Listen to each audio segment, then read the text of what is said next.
ನಾನು ಮುಂದಿನ ಹೇಳಿದ ಅರ್ಥ ಆಯ್ತಾ? ಅರ್ಥ ಆಗಿಲ್ಲಲ್ವಾ? ಆದ್ರೆ ನಿಮ್ಗೆ ನಾನು ಒಂದ್ ಒಳ್ಳೆ ಜಾಬ್ ಆಪರ್ಚುನಿಟಿ ಅರ್ಥವಾಗಿ ಹೇಳ್ತೀನಿ, ಬನ್ನಿ.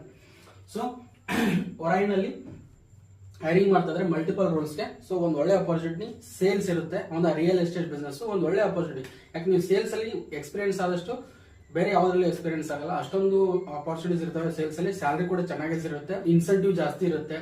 ನೀವು IT ಕಂಪನಿ ವರ್ಕ್ ಮಾಡೋಕ್ಕಿಂತ ಸೇಲ್ಸ್ ಅಲ್ಲಿ ವರ್ಕ್ ಮಾಡಿದ್ರೆ 100% ನಿಮಗೆ ಗ್ರೋತ್ ಚೆನ್ನಾಗಿರುತ್ತೆ, ಹೌದಾ? ಸೊ ಎಫರ್ಟ್ ಹಾಕ್ಬೇಕು, ಹೌದಾ? ನೀವು ಯಾವ ತರ ಎಫರ್ಟ್ ಹಾಕಿದ್ರೆ ಅಷ್ಟು ಚೆನ್ನಾಗಿ ಸ್ಯಾಲರಿ ಕೂಡ ಇರುತ್ತೆ, ಇನ್ಸೆಂಟಿವ್ ಕೂಡ ಇರುತ್ತೆ. ಇದ್ರ ಫುಲ್ ಡೀಟೇಲ್ ವಿಡಿಯೋ ಬೇಕಪ್ಪ ಅಂದ್ರೆ ಡಿಸ್ಕ್ರಿಪ್ಷನ್ ಇದೆ, ಯಾವ ತರ ನೀವು ಸೇಲ್ಸ್ ಮಾಡಬಹುದು, ಹೌದಾ? ಸೊ ಇದ್ರಲ್ಲಿ ಯಾವ ತರ ಜಾಬ್ ತಗೊಳ್ಳಿ, ಎಷ್ಟೆಷ್ಟು ಪೋಸ್ಟ್ ಕಾಲಿದಾವೆ ಪ್ರತಿಯೊಂದು ಡಿಸ್ಕಷನ್ ಮಾಡಿದೀನಿ.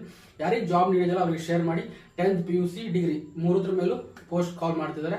ಸೊ ಒಂದು ಒಳ್ಳೆ ಅಪರ್ಚುನಿಟಿ. ಯಾರು ನಿಮ್ ಫ್ರೆಂಡ್ ಏನಾದ್ರು ಜಾಬ್ ಸರ್ಚ್ ಮಾಡ್ತಿದ್ರೆ ಬೆಂಗಳೂರಲ್ಲಿ, ಅವ್ರಿಗೆ ಆದಷ್ಟು ಬೇಗ ಶೇರ್ ಮಾಡಿ. ಇದೇ ತರ ಜಾಬ್ ಅಪರ್ಚುನಿಟೀಸ್ ಬೇಕಪ್ಪ ಅಂದ್ರೆ ನಮ್ಮ ಚಾನಲ್ ಸಬ್ಸ್ಕ್ರೈಬ್ ಮಾಡ್ಕೊಳ್ಳಿ, ಇನ್ಸ್ಟಾಗ್ರಾಮ್ ಫಾಲೋ ಮಾಡ್ಕೊಳ್ಳಿ.